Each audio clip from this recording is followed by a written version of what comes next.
And now, the Lowe Post. Welcome to the Lowe Post podcast, live from the diverse and thriving metropolis of Toronto, Ontario, Canada, where the hockey team may be eliminated from the playoffs and led by an Arizona trash bag, but the basketball team, second or third fiddle for so long.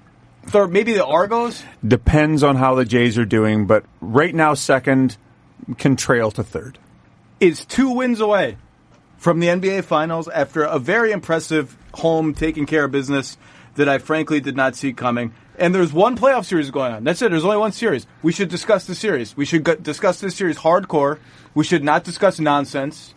We should discuss basketball. To help me do that, Kevin Arnovitz, unlucky enough to be on this series, and so I dragged you into the studio again.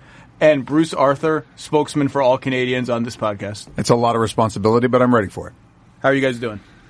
Awesome. This is a super interesting series, man. It is. It is a super interesting series. The Toronto Raptors were 2 wins short of the NBA Finals in 2016, but they weren't. Oh, that was fake. Yeah, that was completely fake. Before Game 6, that was the series where LeBron, after Game 5, said, I've been in adverse situations in my career, and I didn't feel like this was one of them. Still an underrated all-time just disquote. Yes. The beginning of LeBron owning the Raptors in an increasingly clownish fashion. But before Game 6, I was sitting on the bench with Luis Scola. I think I might have told you this story before. And I said, Luis, both teams have won at home. What's going to happen? He went, I do not think they took us very seriously in Games 3 and 4. This would be hard. Yeah, and they lost by 25. There was definitely a night out by the Cleveland Cavaliers at some point in that series. I'm just speculating. Everybody loves Toronto. I saw Barkley after the game last night. Barkley was going on about how he loves Toronto so much. Everyone loves Toronto. Players love Toronto. So, I did not see the home sweep coming. Last night was, you know what I really like? And Arnovitz, you are president of the Kyle Lowry is good club. I am. You know what I like? I have cards. Huh? I have cards. Do they have an outline of a silhouette of his giant ass on the cards? Kyle Lowry's ass is just a regular subject on this podcast. It's getting a little uncomfortable. It's a hockey. Yeah. Like, you talk to hockey players, they all have to have their pants specially made. Do they really? It's like long track speed skaters. Same thing. Okay. I like when Kyle Lowry has a game where you don't have to be like, okay, but look, did you see the screen he set? And like the deflection that he got that led to the outfit, where you could just be like, oh, the dude had 15 points in the first quarter and totally set the tone for the game and was dominant the whole way. What did you see from Kyle Lowry last night? No, but in defense of the peripherals, there was lots of what I call heavy manufacturing. I love Kyle because he just saw, like, it was just one of those games where he saw, the defense isn't set. I'm going to thrust my body on a drive into someone unsuspecting who's not as smart about basketball as I am, and I'm going to get 2 shots to the line. And then I'm going to do it again 2 or 3 possessions He later. did it after a make early in the game. He just was like, I'm going. I like when he gets a little impatient, like his hands start shaking. He wants the ref give us the freaking ball so we can inbound it. He leads the league in give me the freaking ball. Him and Chris Paul. It's him or Chris Paul. But Chris is petulant about everything. Whereas Kyle's is very specific. And Kyle, at the end of the first half, scored their last 6 points all on free throws. And it was exactly that. We're shaky a little bit. We're going to go with a double-digit lead. I'm going to take a 2 for 1. I think Kyle might lead the league in we need to go for 2 for 1 right now, end of the clock. And then he finds contact. And it's the thing we always have to say about Kyle. Everything's hard for Kyle, right? Like Kawhi Leonard is as strong as any player in the league. Giant hands, great feet. And Giannis has every physical gift you can basically have. And every All-Star has crazy gifts. Kyle's not fast. Kyle's strong, but he's not fast. Can't really jump much. No. But he's such a smart player. And he's for the first time, I would say, in his career, he really is in the perfect spot on a team where he doesn't have to carry the load, but on nights like last night, all of his gifts come to bear. Yeah. Speaking in the sort of intelligent ball player honors class category, Zach, very good game for another favorite of ours, Marc Gasol. Oh, Mark. Well, so here's my stat of the game, and this is now the stat that I monitor for every Raptors playoff game: 32 assists on 41 baskets. Yep. And I just, as great as Kawhi is, the way they played the first two games, they cannot beat this team playing that way. Kawhi won on everything. Is just going to be mid-range jumpers, and he's just not a good enough passer where he's going to turn that into open threes for lots and lots of people. Exactly. And their assist rate for the playoffs was something like 52% with Kawhi and Gasol on the floor before games 3 and 4. It was 70% and then 78% last night. And it's not just like the obvious thing of, well, you get more assists because you make more shots. I think in this series, the assists are symptomatic of the Raptors' offense has a little more variety. They're getting better shots. Like last night, they got a reasonable number of shots at the rim, which they had not gotten at all in this series. And a lot of those were Gasol finding guys on backdoor cuts. Yep. I wrote it. You've written it. The Bucks are overplaying Kawhi so much that they are on the high side of everything. That is their. I mean, Zach, that that's when I realized that Raptors are going to win this game. Milwaukee is not coming back. Is two possessions, and I think over out of 3. Where Mark and Kawhi just kind of saw that. And Middleton's been wonderful on Kawhi. Middleton has been terrific, but... Yeah, if you make Kawhi earn 30 points with 2 assists and 3 turnovers on 12 of 25, huge W for your defense. But he got Mark and Kawhi noted it. It was just he is going to be on the high side of, because ball denial is such a priority for Milwaukee, at the top of the floor with Kawhi. That is available to them. And Mark, and that's what I love about the collective intelligence of this team. And it's also another kind of Kyle-friendly characteristic that this team has. Absolutely. And Mark is just he's so much more useful to you if he's not just a 5-out center, who, by the way, can hit the 3, but use him as a fulcrum, not just at the high post, but by the way, he can do that stuff at the top of the floor. It doesn't have to be at the elbow. He's not Brook Lopez, right? Like, he doesn't have to play like Brook Lopez. He doesn't have to be a guy who just screens, pops, and shoots. There was one of those, the Kawhi dunk, where he dunked on Giannis. If you watch it, Gasol just does the little head bop where he goes, come on, let's go. I can see it. You can see it. Let's go. And he did. And if you look at his face when he threw the next pass to Kawhi, he gets excited.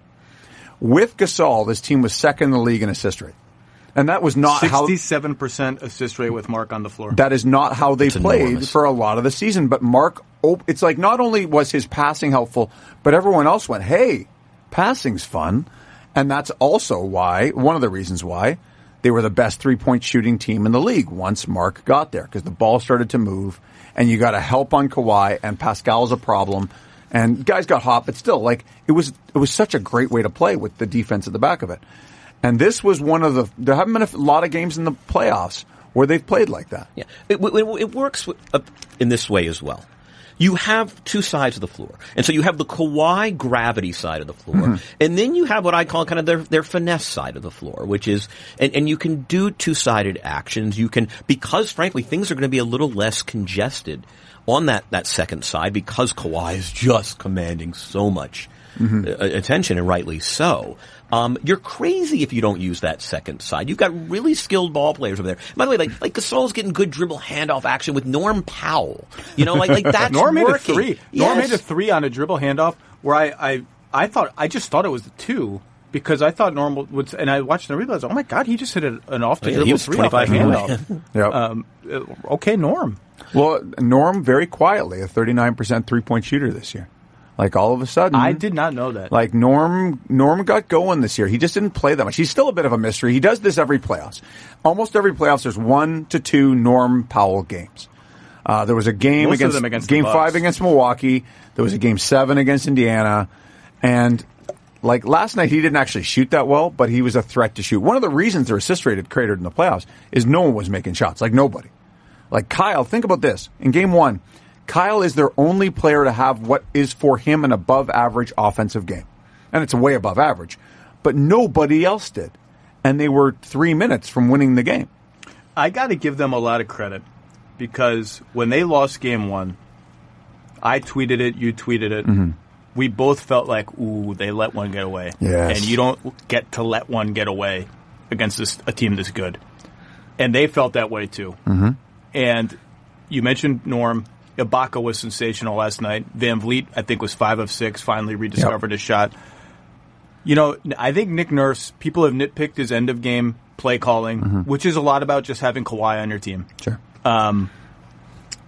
he's done a really good job of tuning out the panic and just being like, I understand the pulse of this team. You guys don't. It's very easy for you to shriek about you can't have Norm and Freddie and Serge on the floor at the same time. Your mind is X and X minutes. It's like, we're going to need those guys. These guys are the guys we're going to play with. I'm going to make a lot of changes because it's the playoffs, but I'm not going to play 7 guys, and I'm not going to completely rejigger my rotation so my 3 bench guys aren't on the floor at the same time. I have confidence in them. And if you're alive long enough, and he was chuckling about it after the game last night. He's like, I wonder what the narrative is now going to be. Our bench is good. And to him, that's him saying, our bench is what it is. It's pretty good. And if we're alive long enough, they're going to turn it around, and they did. Yeah, I mean, the thing I like Nick is I don't even think it's the bench is good or the bench is not good. It's like, look, this is what we've been furnished with. We are going to extract what is good about these very, in some cases, flawed players. We're going to create some sort of amalgamation that works on the floor at a given time. We have to be mindful of size. I mean, I think that's something that Nurse has sort of, battled with. It's just they've been getting just the crap knocked out of them for 6 weeks now, right? Like they got bludgeoned on the boards by Orlando. They had a very big draw. It's kind of funny. Orlando, Philadelphia, Milwaukee, and what it's done is in some ways it's underscored, I think, some of the size deficit. They've missed Anunoby. I mean, it's funny how much OG, just by sheer virtue an extra size, big body on the wing. Yeah. But I like that he has just been. I mean, he's the ultimate pragmatist. And Serge last night, right? Like, what did he tell Serge? He told Serge, look, just go be a big, massive athlete. Like, don't, not so much don't worry about execution, but just harness this thing that you have that nobody else on the floor for us does. Well, and just be that guy. And to that point, the stretch that really turned the game was, I've said this many times, I really like when the Bucks go with Giannis and Mirotic as their only bigs. The numbers have been outstanding. I just like that setup for them. I know you can't overdo it, but that they were minus 15 in 9 minutes last night in that alignment, and part of the reason was that Serge just destroyed them on the offensive glass. And you don't think of Serge or the Raptors that way, but it was a very smart, opportunistic sort of grab of a lot of rebounds, and it turned the game. It's not even that the bench is good, it's that Nick kind of realized the bench can be good. Like, Fred can be a useful player, and Serge can be a useful player as a starting center for 60 games. And Norm, it's a little harder, but he can give you these moments. And the funny thing is, in that Philly series, when you had those 3 guys on the floor, they really did bleed points. Like, they lost whole games because of that. Yeah. And last night, the 13-0 run to start between the first and second quarter, most of it is with those 3 guys on the floor. And then they did it again in the third quarter to push it to 20. And they opened the fourth quarter without both Kyle and Kawhi, which is with Giannis on the floor, which is like gives me the heebie-jeebies watching that. But Nick has had the guts to do that a few times. Like in the Philly series, sitting Kawhi was terrifying, and I think it was in Game 7 he sat Kawhi for the first 2 minutes of the fourth quarter of Game 7, and they got there, right? They got through it and they got there because Nick kind of knows. Last night was the first time he looked at the Raptors, maybe in the whole playoffs, and he went, oh, yeah, that's the Raptors. They've done it once or twice before, but they won 17 games without Kawhi. They beat Golden State with their big 4 on the floor by 20 without Kawhi. These guys can play.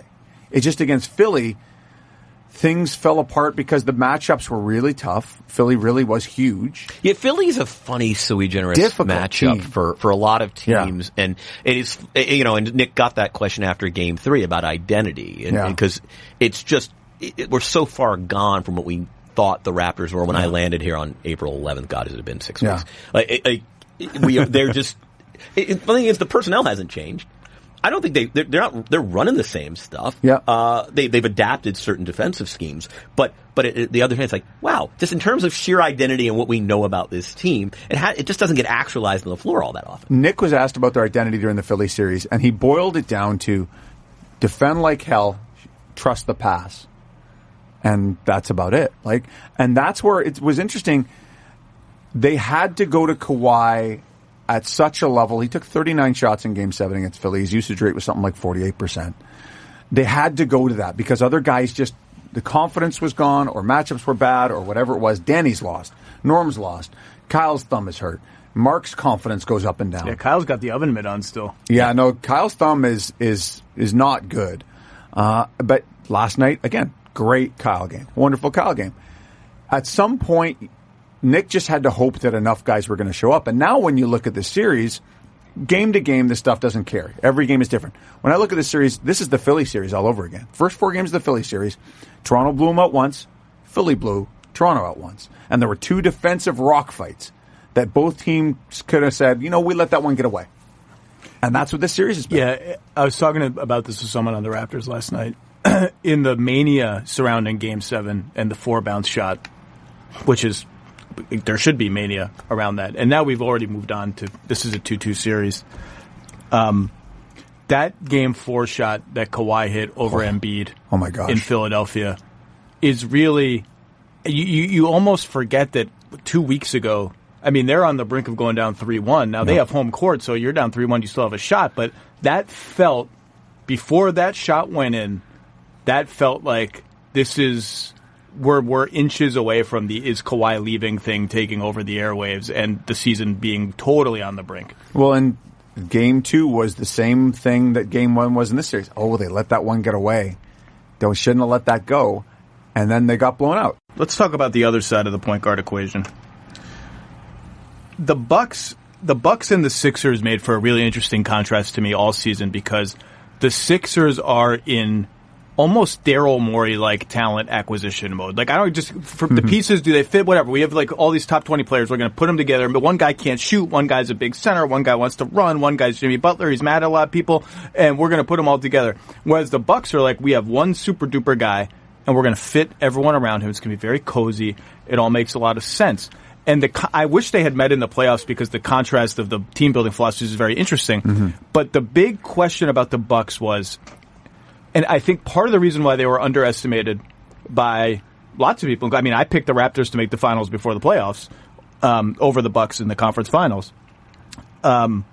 is I think there's just a certain level of, are these guys other than Giannis like that good? Like, are we that scared of anybody else on this team? I know that he's going to get them open threes and, they're going to run into a defense like the Raptors that can help and recover like a lightning bolt. The timing is right and those threes are going to be a little bit more contested and the guys they're going to throw at Giannis are either Pascal Siakam or now Kawhi Leonard are really, really good. Do those guys scare you? Middleton brought it. First time in the series, though. First time in the series. You give him a pass a little bit. Yeah. He was averaging 11 points a game in the series before last night, before going for 30. And by the way, he was their best passer last night by a large margin. Yep. You give him a little bit of a pass because he's guarding Kawhi and exhausting himself. Eric Bledsoe is disintegrating into notothingness. He's almost unplayable. Before our eyes. And Bud is not going to bench him because he and Bud have a very good relationship. I think I can't quite put my finger on it, but I think they've sort of found some bond in their souls together. It's a bit weird. I think there's something going on there. Some symbiosis there? Yeah, and they also gave him a 4-year, $70 million extension. There is that. But I think he played 20 minutes last night, and they're just not going to win with him playing. Well, they could win with him playing like this. They have home court advantage. They're the Bucks. They're awesome. They have Brogdon and Hill in reserve. But he has been... And I thought he was an all-star. I thought he should have made the all-star team this year. I think he had an outstanding year. He's on my all-defense team, which I think comes out tomorrow officially. He's just been a disaster. And the final stage of disaster status for a guard or a wing is when they're not guarding you. And boy, are they not guarding him. And Giannis kicks you the ball. And as you're catching the ball, you are moving from 3-point range to 2-point range because you just do not want to shoot. You're not even like running into a drive. You're just sort of hopping out of 3-point range. And he had one in, I think, the third quarter, maybe the second quarter, where he caught it in the corner, did this little hoppy thing, and then took it to the rim at Kawhi. And you're like, my man, that's not going to work out for you. And by the way, if only it were that, Zach, yet somehow he finds it within himself to come down the court in an early offense situation and jack up a long two, contested off the dribble. He did that a lot in game 3. You know what? And it's like, well, which one are you? I mean, I'd rather just be the guy who doesn't want to shoot and you're applying ball pressure. I'd rather him be the other guy. Of course, I would rather be the other, but God, don't be both. You're both the guy, the pull-up two artist, and you're shirking the line so as not to have to shoot. Well, and the funny thing is he wasn't good last night, but he's been very good in the series. I think they're going to have to think very hard about starting Brogdon. George Hill had a great game 3. and has given Kyle fits in the past in the playoffs. I forgot about the ghost of that Pacers series where they could not wait to be done he with was George an issue. Hill. You want to look at where Kyle's reputation for being a non-playoff player kind of lies. A lot of it was in that Indiana series Wizards, against Pacers. George Hill. Wizards the year before, Yep. Pacers that year. And Malcolm Brogdon gave Kyle problems the next year against Milwaukee. And but Nick Nurse said you can't play all four of them at the same time. And Eric Bledsoe all year with this Milwaukee team, they're a team that hits you in bursts, right? Like they'll run off 10 points so fast. And Bledsoe's a guy who can get you 7 points in a minute and a half because he just gets layup, 3, go. And completely affects the game defensively. And absolutely does. And to his credit, he has not stopped playing defense. No. He got a crazy offensive rebound and midair kick out passes. Like the effort plays are still there. They're just playing 4-on-5 on offense, and they're not going to score enough points playing 4-on-5. Well, the half-court offense is a problem for the Milwaukee Bucks right now. Has been all series. To me, it's the biggest problem the Bucks have in this series is if they don't get points in transition, it's getting harder and harder for them to generate quality looks. Which is why I want Brogdon with the ball in his hands. And I know I'm sort of a Brogdon apologist. Don't think apologize He's for good. the guy's good, man. But I mean, he's just like first of all, he can probe. And you've got to decongest. You know what he is, too? Decisive. Yes. Even when you're like, dude, that's Kawhi Leonard on you. And he kind of burrows underneath him and gets a decent, up and under, on the rim with a soft touch. Like, how the hell did you do that? He's strong. They're just Kawhi stronger. But he's strong, he has a floater, and he's a great knockdown shooter. And so the floater helps because when you rush him, he can hit that in-between shot. You know he's who's a really getting good player, man. You know who's getting a pass? And it's always it's I understand why he's getting a pass is Mirotic. Because it's hard because he's shooting. And you just know that sometimes shooters are going to have slumps. But he's 1 of 6 every game. He makes his first one every game, it seems like, and then misses like 7 in a row. And he's not going to bring you much defensively. He threw a couple nice passes last night when they had the Raptors in rotation. But if they're not going to bench Bledsoe, which I don't think they will, and frankly I don't think they should, I think that would take him apart mentally a little bit. Boy, did you guys see how fast he left the arena last night? I think he was gone before Bud even finished on the podium. He walked by me, and I was talking to a couple people, and I was like, holy, you know what? Eric's already leaving? Like, I'm Did he sure shower? I don't think he showered. I don't think he did media. I think he just left. I think it would break him a little bit mentally to bench him. But Brogdon for Mirotic, which is really just going back to your old starting lineup, is an interesting move. And not just because Mirotic is slumping, but Brogdon is a more natural defender for everyone that the Raptors have on the floor. And he has a much better pick and roll chemistry with Giannis. He's a good screener for Giannis. They have years of shared history together. Years of, you flip the screen, I do this, all these little nuances that you only get by playing together that he doesn't have with Mirotic. Like, Mirotic pick and pop has not happened. It's not a thing in the series. So that's a move that I bet they explore. But Bud is. There's a fascinating dynamic of how much Milwaukee trusts itself to be good in this series because that's what they've done all year. Same defense, same offense. There's wrinkles, there's some stuff, but they try to make you adapt to them. Whereas the Raptors are a team that has beaten teams a lot of different ways and can kind of do different things game to game. This is the biggest game in Raptors franchise history coming up, right? Oh, yeah. Is there even... technically they played a Game 5 against Cleveland. Yeah, I was going to say that. I remember that being. If they'd lost Game 7 against Indiana, they'd probably blow the whole thing up.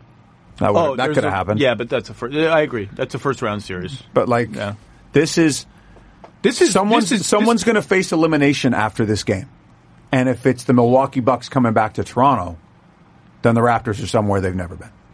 And with a player the likes of which they haven't had since prime Vince Carter. One thing about Kawhi is we don't know what his health status is, and that to me is still a little bit of a question mark in the series. I think we know it's not great. No, right. But how much of it is dead legs? How much of it is a serious injury? How much of it is should he be sitting a week? Should he be sitting a day and a half? Like, have they packed him in ice for 48 hours? Alex McKechnie, the sports genius doctor for the Raptors, I keep saying that guy needs a raise because they've had to get guys through a lot of stuff in this playoffs, from Siakam's calf, Kyle's thumb, Kawhi's now both legs, as far as we can tell. Yeah, it is interesting. It's inscrutable. In fact, trying to write it last night, I wanted to make reference to the fact that, hey, and it's great that the supporting cast stepped up because, Kawhi's not at 100%. I was like, well, how am I writing this? Is it a leg injury? And ultimately, I just relied on Kyle's characterization that he's somewhat limited. Yeah. And Nick's commentary that, he's tired.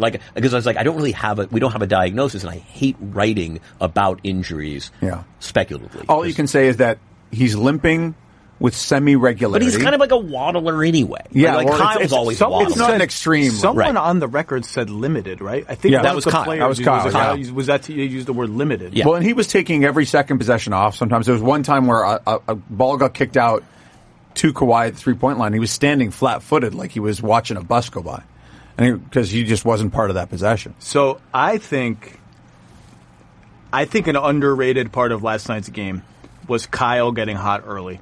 When the Bucks, by the way, came out like a house of fire, and you thought, uh-oh. Yeah, and Giannis had that sneer going in 4 minutes in, and I was like, uh-oh. Giannis and Norman Powell could have a little sneer off. Who has that? Would be a good Jumbotron game, the sneer off. And Kyle just took control of the offense, ran a bunch of pick and rolls, hit a step back three over George Hill in the corner. They ran a Lowry-Danny Green pick and roll to get Mirotic switched on him, and he kind of danced with Mirotic. And you don't see Kyle do that much. So I kind of feel himself a little bit on offense. And I wrote before Game 4, he's got to, I wrote it in regards to Lopez. When you got Lopez in that in-between space and you're Kyle Lowry, you got to do something with that. Hit him with the hesitation dribble and fucking dust him. Excuse me. Shoot a step-back three over him. Get a little, feel yourself a little bit. You're Believe Kyle in Lowry. Yourself, man. You're a 5-time All-Star. Have a little swagger. And I thought he brought that last night. I know, but he's just such a utilitarian player, though. I the part of me that you're absolutely right, and I love that it doesn't really come intuitively to him to do that. Yeah. It's strange. You're totally right. But it's just that he wouldn't be Kyle. When he hit that shot over Mirotic, it was a long two. It was a bad analytics shot. I'm like, all right, Kyle, because Kawhi's sitting over there, and you could tell, I think everyone with the Raptors were like, this is great. You run the show. Here's 4 minutes where Kawhi can be on the court and do nothing on offense and do everything on defense. And I thought, and then they're tied or whatever at 17 or something. It was a charmed existence for Raptors. I mean, when Danny Green can make 2 field goals off the dribble in a game, taking Giannis off the dribble and getting the ball up and to the glass before Giannis got it. And I say this as someone who the voted least probable play in the whole game. Right, because I say this as someone who voted for Danny for second team all defense, who is a big Danny Green fan. He should be fined for dribbling, by and large, in most cases. Do you want to know what I'm very excited about? I talked to one of the NBA PR staffers who supervises the award stuff, was at the game last night, and I stopped them and I was like, you got to tell me who voted for Mo Bamba. I need to know right now who voted Mo Bamba all rookie second team. Was it an accident? Is there a rookie that's alphabetically close to Bamba? And I don't like to do the thing where I go through the media votes. Oh God, are you one of these people who goes through who people follow on Twitter and who they retweet? But you get the shame them. No. Okay. But you get the votes and you're like, Mo Bamba. It might have been a local broadcast. That's the 100% my vote. It's generally the local broadcaster. It's got to be a local broadcaster. I just need to know. It's like when P.J. Brown got a 5th place MVP vote. P.J. Brown got a 5th place MVP. He sure did, buddy. This is why we have to expose all of our votes now, right? This is exactly why. Well, I expose all my. I write a column with all my votes, so that everyone can yell at me, and that's all that happens for 48 hours is I get yelled at by people. But I do feel like I don't want to hide in the little. I'm going to come out and say it. And this stuff affects the league. It affects guys' contracts. I believe all NBA is coming out this week, and that is the big kahuna. Humongous, right? And that's one reason I don't vote in any sport anymore. I used to vote in a bunch of different sports. I don't want to affect in that way guys' careers necessarily. I don't feel comfortable. It's the thing I'm least comfortable about. It's not. I can deal with the criticism. I stand by my votes. I don't care. Can you? Do you never voted for the Lady Bing? Can you vote for that? I have voted for NHL awards. I'm trying to remember if I voted for the Lady Bing. What's the Conn Smythe? That's the playoff MVP. Can you vote for worst media meal in the NBA and NHL? Ottawa Senators. Ottawa Senators is so bad that you just hate yourself so much. It's like eating leftovers at the house of someone who doesn't cook. Just awful. Let me see. There's the Vezina. Yeah, for goalie. What's rookie? Calder. Wait, how do you know this? Somewhere in my brain is hockey. He spent some time. Really? There. I was a big Boston Bruins fan until that. I'm a Southerner. Byron Defoe means are the Thrashers? The Atlanta Flames were my era. That's how old I am. Oh my God. Are there still an Atlanta Thrashers? Is that even a team? No. They're now the Winnipeg Jets. The Winnipeg Jets are back. Yes. Atlanta has supplied the Canadian Prairies with two separate NHL franchises. Back? Why can't we get the Whalers back? If the Jets can come back, why can't the Whalers come back? Well, I think the Quebec Nordiques are first in line, and then maybe the Hartford Whalers. Oh, Quebec, we have to have hockey. We're in Canada. Oh, Hartford's close They to still Canada. don't have it, but the Hartford Whalers, I once saw one of those uniforms in a store. Top 5 logo One in of the history. one of the most ever. beautiful things you can find in sports memorabilia. Hockey uniforms really are the best. There's some good ones. They just look anyway. Hockey, I love hockey. If I could follow any other sport, I would follow hockey again. I have a note on Kyle Lowry, by the way. Kyle, have talked about, and people have talked about how he's not been good enough in the playoffs. That was a narrative around Kyle. And I talked to Kyle like 3 weeks before the playoffs, and I said, he'd sprained a couple ankles, his back had been bugging him, and I said, how you doing with the playoffs coming? I know you were really disappointed last year. And he said, look at my playoff record. Go back from game 1 against Miami to now. Run the numbers. Because I'm pretty sure Kyle has run the numbers. Like, let me press a button on my computer.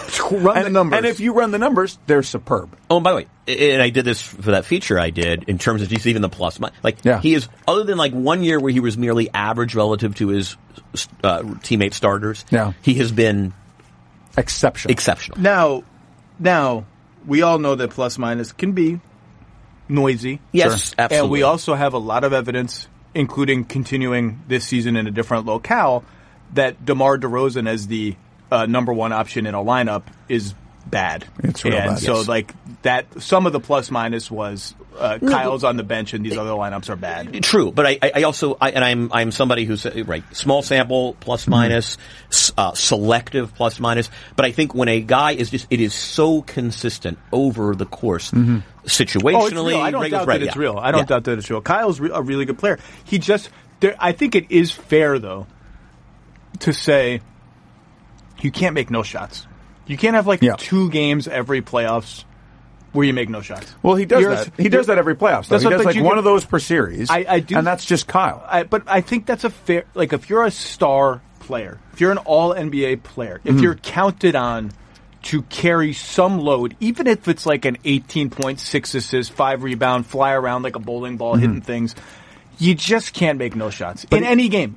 That was what drove them crazy about DeMar, is that DeMar was going to have a game where he's 0 for 8 and they have to bench him in the fourth quarter. You just can't. If you are an All-NBA player, you can't do it. But Kyle is not an All-NBA player. He is, again, he's in the perfect spot for him. He has been. He is not now, though. He is the second to third, to some games, 4th best player on a really good team. Like, there are games where Marc Gasol can be better than Kyle, and there's games where Pascal Siakam can be better than Kyle, and they all kind of rotate as your second best player game to game. I think Kyle is close to the second best player because of everything he does, but he's not always that. And offensively, he's not the number 2 option most nights. Pascal, in theory, is. And so he's in that spot where he can figure out what the team needs and do it. And that's what happened last night, is he saw that Kawhi was not doing much, and Pascal didn't take a shot till the second quarter. So he went, okay, I'm shooting the ball. And I'm going to get Mark some shots, and I'm going to get guys some shots, and we're going to get going. And he managed a beautiful game. Oh, I mean, beautiful. I know it sounds like a thing you say about a guy that's abstract, but you could see it out there. I mean, in some ways, it was the team's collective sensibility last night was very Kyle-ish. The brain on the floor. Yes. And you said, this is a really smart team. Like, everything, you got to remember with the Raptors, everything they're doing is vaguely improvisational. Sometimes too smart for their own good. Sometimes that, They are overthinkers. And then against Philly, that happened a lot, where it's, I'm going to keep passing, and at some point the shot clock's going to bust. Hey, by the way, speaking of overthinking, how about the Giannis free throw thing? It's kind of getting fun. I believe that was the loudest I've ever heard a crowd for a free throw in person after he airballed the first one. And if you're airball, he's not an airball free throw shooter.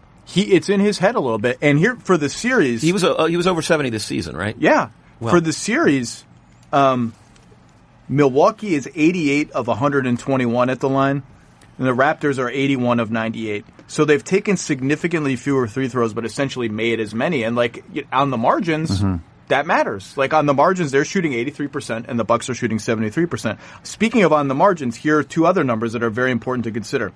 Games 1 and 2 combined. Raptors 14 offensive rebounds, 20 turnovers forced.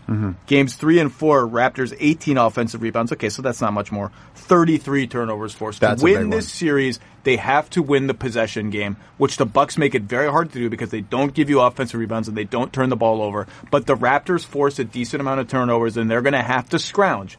And they scrounged, and they won the possession game handily at home, and they're going to have to find a way to eke that out 2 more times. They're also going to have to get to the line, and that's part of that sort of Dean Oliver four factors categories. But Milwaukee gives you nothing at the rim.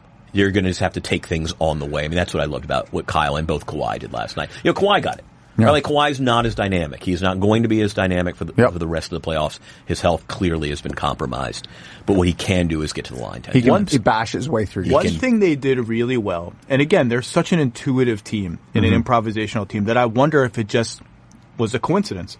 But a lot of their ball handlers last night snaked the pick and roll, which means you go around one way and you see the defender dropping, and then you veer the other way. Slalom, and you almost, by veering back the other way, you almost veer back into that big man defender who's dropping back and kind of just burrow a little deeper into the paint, sometimes force a switch. Like Gasol got a kick out 3 out of that because Kyle dragged Brooks so far down by snaking that he couldn't get back. Van Vliet did that a bunch of times. Kawhi does that a lot.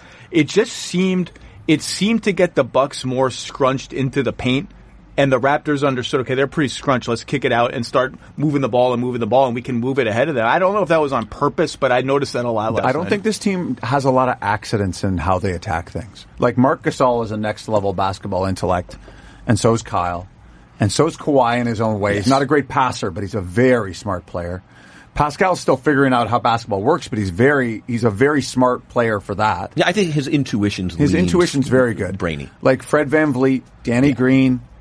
These are smart players, man. Like, I love Fred VanVleet. I love that he owns it. I loved last night. He said, "Look, I can't lie to you guys. I've been missing a lot of shots. It's been pretty crappy. Yep. I'm going to keep shooting. I'm just like, this is the guy that misses buzzer beaters. Is like, give it to me again. So I'll take it again." I want to pose a question to you from the Milwaukee side. So Giannis, I thought, had a very interesting comment after the game, and it dovetails very much with the things that Milwaukee says win and lose, and they've been saying it all season. And frankly, it conforms to very much what Mike Budenholzer's strengths and weaknesses are. Some would cite a lack of flexibility. One of the great things about being the Milwaukee Bucks and a good Mike Budenholzer team is you're committed to a system and principles, and it is a read and react system, but the system you must be devoted to and faithful to, or it doesn't work. Giannis said, we're not going to do anything different. And pretty much suggested, and didn't say it in these words, but gave the impression of, look, if Norm Powell wants to take 13 three-pointers, if Marc Gasol is going to be open 12 times, we'll gladly yield that if it means that we are keeping this team away from the paint, and we're by and large making good help decisions. Now, they didn't make great help decisions last night. We're going to talk about that. Okay, but it does speak, if you're the Milwaukee Bucks and you're coming out of this, obviously you're disappointed you've lost 2 games. But, like, all right, I mean, if Norm Powell's going to take 18 shots and Kawhi Leonard's going to take 11, plus another few true shots going to the basket with foul shots, I mean, we're going with this. Is that the question? It's kind of the flip side of how Philly played them. Remember, Brett Brown, from the start of that series to the end, was going, this team was the number 1 3-point shooting team in the league, guys. I saw it.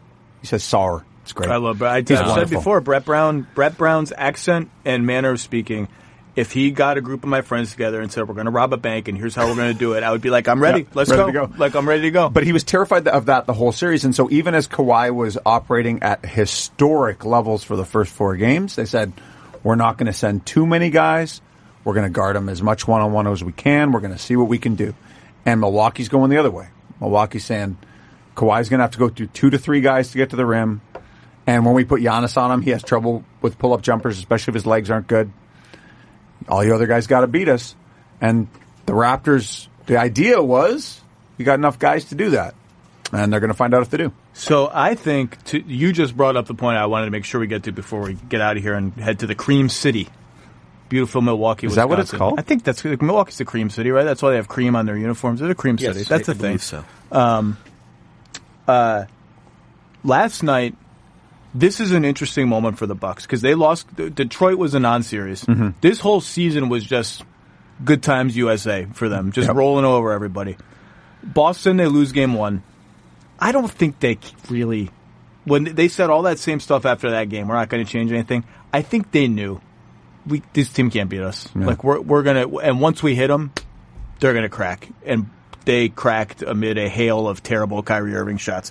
Last night was the first game where I think the Bucks can look themselves in the mirror and say, we failed last night as a defense. We were not as good as we normally are in defense. And there was a play I think in the third quarter, it was Kawhi's second back cut dunk, where Middleton got back cut, and Siakam was kind of just rolling through the lane, and somebody else was there, and Giannis had his back turned.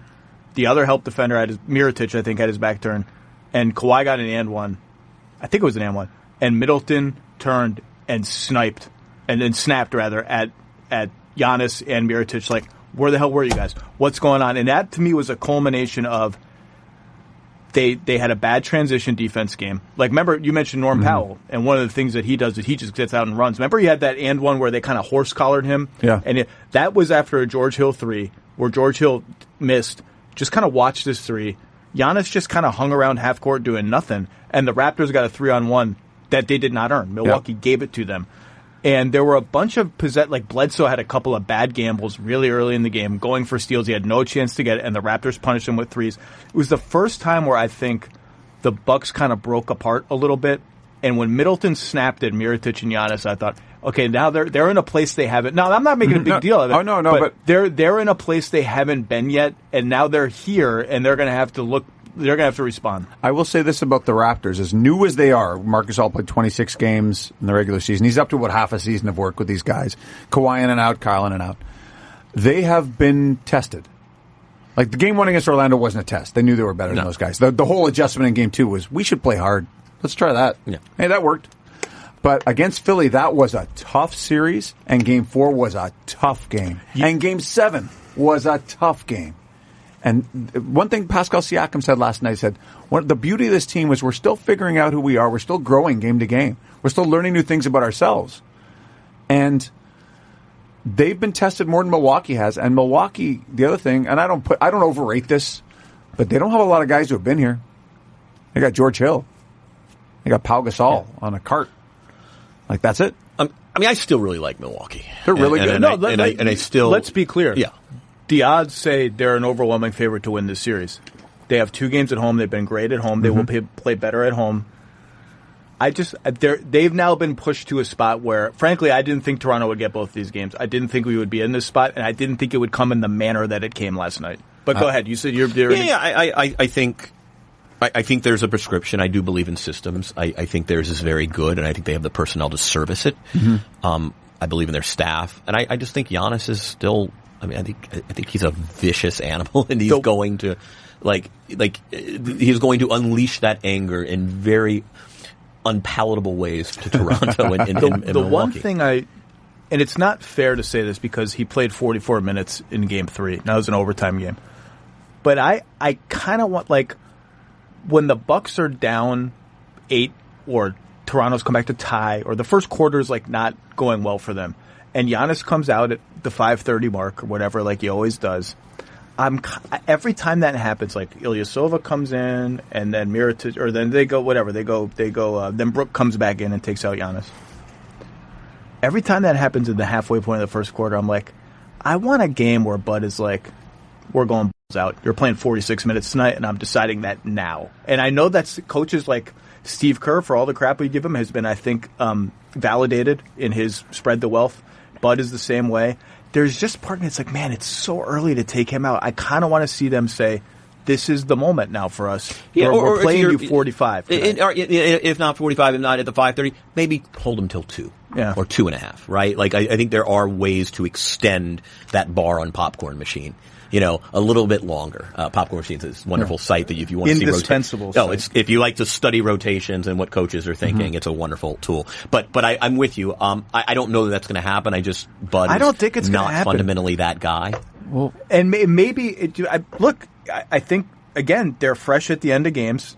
There's something about being fresh at the end of games, but like the level of competition is now up. And by the way, I'm glad you brought up Philly because I think the playoffs happen they're long. But they happen fast. There's a dissonance in saying that, but like the things that happen are left in the past and we forget about them because we're so focused on what's happening now. I think Philly comes out of these playoffs looking better than a lot of people thought they were. Toronto wanted no part of any more games against that team. No part.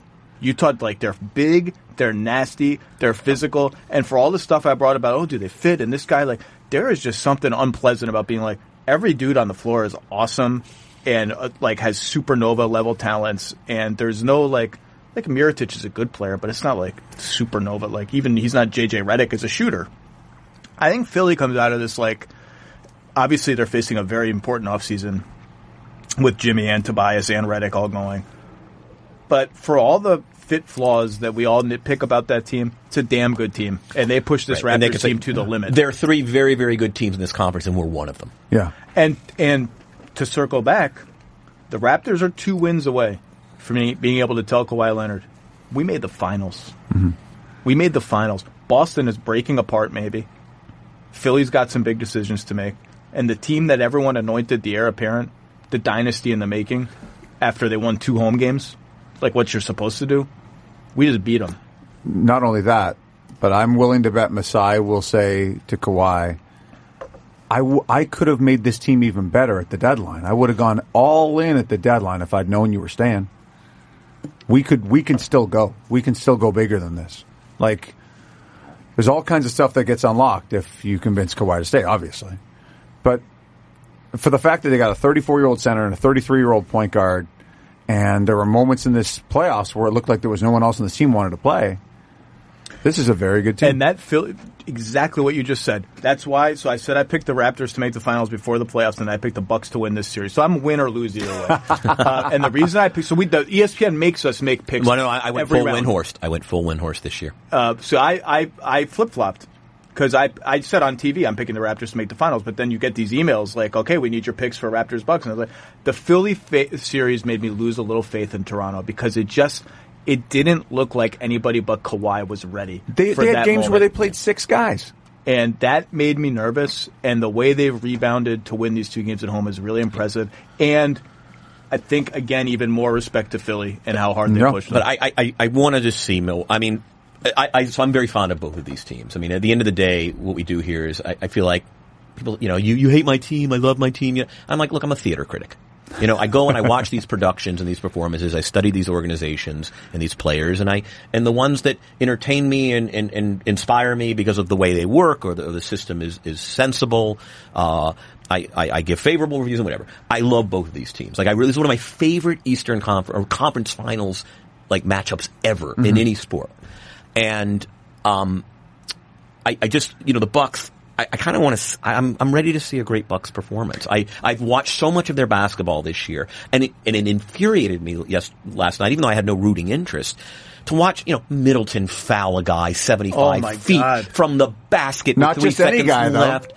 Not just any guy. It was Kyle Lowry. Right, Kyle Lowry. Like, come on. Like, to watch Giannis off the dribble, 21-footer, with still 5 seconds left on the shot clock. Put the ball on the floor, man. A lot of why it's a silly little thing.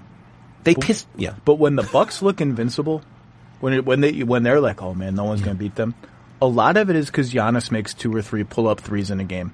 And he did that a lot against Boston. When those go in, like he did that against Boston. It's just not my experience during the regular, and I know it's the regular season. Second half of the season, he started to make threes. But all right, so let's set aside that one. I mean, they pissed away between, as you said, the Bledsoe gambles and the stupid pull-ups and the Middleton thing, and just they pissed People away. People can see your frowny face right now. They pissed away 8 to 10 possessions last night. I will say this though, and that's not them. They're a better team than them. Yeah, they are, and they're a really good team. But to me, when the Bucks are a supernova, it's when they're defending you and you're taking the shots you don't want to take, and then they run at you.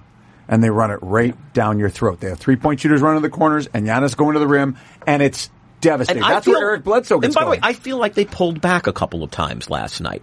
Like, I think there's a sort of a playoff instinct to be a little bit more conservative and methodical. And again, I think if the ball is in the hands of Brogdon, I trust them a little more. Hill as well. I just always loved Hill as sort of as an off-ball player. Yeah. Like, I just love George Hill on the floor as an off-ball player. But I just feel like they pissed away 8 to 10 possessions last night. I feel like they made dumber decisions than they normally make. And I'm a big Bucks fan, the way I'm a big Raptors fan. But I still want both teams playing their best. I still do think the Raptors, because they're a smart team that's still figuring themselves out, they're figuring the Bucks out too. Yes. And they had not played them with Gasol before this series. And what's really interesting is they're doing such a beautiful job. We haven't talked about the Raptors defense a lot. Oh my gosh. This is a defensive series. It is. They have been so good. And one of the interesting things is by putting Kawhi on Giannis, it now means the help defenders are bigger. Big dudes. They're big arms. dudes, and it's giving Giannis, I think, a little more pause.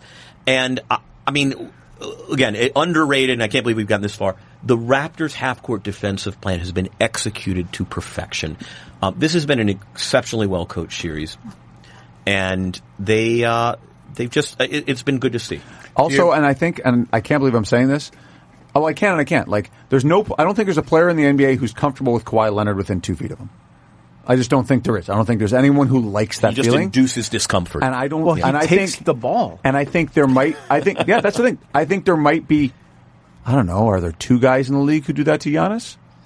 Maybe, and I think he's one of them. Well, because people know he's maybe the only guy in the league who can just be like, the ball you have, I'm going to now take it. Yeah. It's now my ball, and I'm going the other way. If you dare, like 2 years ago, 3 years ago, there was a time where like, if you were a B dribbler and you dribbled within 10 feet of him, it was like, it was gone. It was out of your hands. It was like, I'm taking it. I'm going. It's a shark in the pool. Yeah. It's a problem. 42% turnover rate. Like, you had to be Chris Paul to not have the ball taken away from you. And if you ask Kawhi about it, sometimes he'll say, I just saw it. And if he gets a clear look at it, his hands are huge, but they're safecracker hands. And they're fast. And so I think he can be part of my Brett Brown robbery. Giannis got going last night, but he's still not comfortable. No. And I think Kawhi makes you uncomfortable. I think Siakam does a good job. I think they got so many smart defenders. What the Raptors defense at its best does is it reduces Giannis's impact and therefore exposes the talent gap between him and everybody else on that offense. It also makes decision-making hard. No. And I think that's what the Raptors are doing. They're just I'm watching the Bucks labor through decisions in the half court, even in transition to some extent. I feel like it was a team that was more programmatic. It is a read and react system. And I'm watching them sort of deliberate making decisions. And goes back to one of the reasons I'd like to see Brogdon. He's a little more decisive.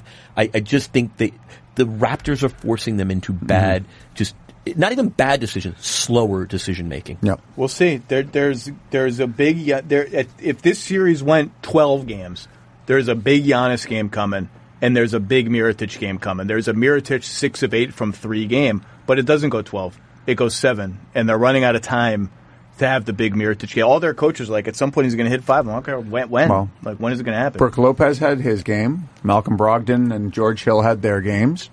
Middleton finally had his game in Game 4. Bucks, the trick is they haven't had enough guys, other than Game 3, they haven't had a lot of guys do it at the same time. So we'll see. But I'm just happy this is a great series. Yep. And really with the Warriors are maybe in Cabo. I don't know what they're doing, but they have a lot of time to rest up and get ready. It's nice for the NBA to have last year we had 2 7-game conference finals, but it's nice that this is 2 really good teams. This is not there is a sense now of uncertainty, even with the Bucks going home. I picked the Bucks, you picked the Bucks. No, I didn't pick anybody. You didn't. You're not. If I cover the series, I'm not picking it anymore. Yeah. Okay. I'm going through the winners. I think you would have picked the Bucks. I'm probably going would to have. stick Yes, for you. Yeah. I still would pick them, but there is a little bit of an air of uncertainty, which I think is very good for the NBA. Good basketball is good for the NBA. Okay, Bruce Arthur, I'll see you in Milwaukee. You bet, buddy. Kevin Arnovitz, I'll see you in Milwaukee. Yes. And the Fiserv. Is it Fiserv? I want to call it the Fiserv. I'm going to just mispronounce it and call it the Fiserv Forum just to make the name sponsor angry. Just like this will never be the Scotia By the way, Bank. It is a beautiful new arena. Beautiful new arena. The Spicy Tuna Bowl, right? They need one more set of hands at that pokey place. Well, you got to go earlier. Floor. I told you got to go the earlier. Air Canada I told Center. Peter Fagan. It'll always be the ACC to me, but I call the one in Milwaukee. It's like the Bradley adjacent center. It's like.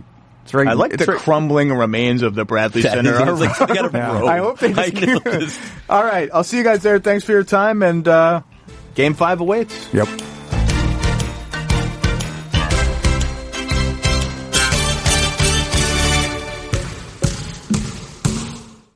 The Lowe Post is presented by Goodyear. Drive always discovers possibilities. Goodyear, more driven.